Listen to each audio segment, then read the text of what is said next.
Let me just throw a couple more little absolutely. data out there for you. Yeah. The effects on the health effects on childhood obesity. This is just for our children.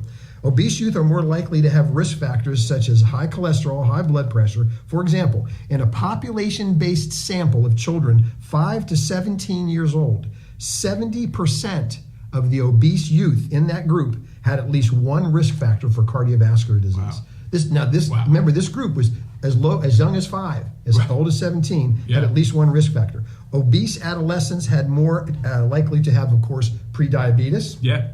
A condition where the blood glucose levels indicate that there's a risk for diabetes there. We want to make sure that our glucose levels are normalized. And children and adolescents who are obese are at a greater risk for bone and joint problems, sleep apnea, they have difficulty sleeping, and social and psychological problems associated with obesity. So for the parents out there who are struggling with this, and I've talked to a lot of you, the first thing is get them up off their behind and get them moving. Yeah.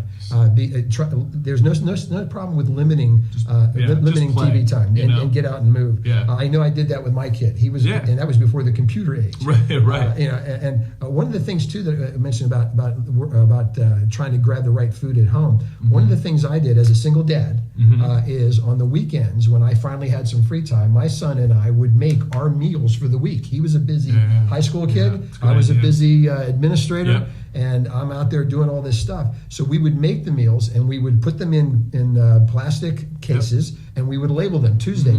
So what I knew when I came home, if I wasn't going to be home and my son was there, all he had to do was take his box out. It was a balanced meal. Our freezer was full, but we were able to put it in the microwave, and I knew he was able to get nutritious meals. And they weren't really all that fat. Right. So we're looking at combining a little bit more activity, and keep this in mind for the parents out there. If your child does some type of moderately brisk activity during the day for about a half an hour to 45 minutes, and it doesn't have to be all at the same time. It doesn't have to be 45 minutes in a row.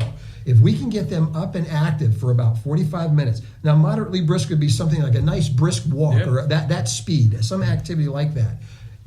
By the end of the day, they will have burned an additional, or used rather than burned, an additional 200 or about 150 calories during that time. Now 150 calories doesn't sound like much, but if you take that 150 calories and you multiply it, moms and dads, by 365 days a year, what does it come out to? It comes out to 15 pounds of fat either lost or not gained. Exactly. And that's the issue.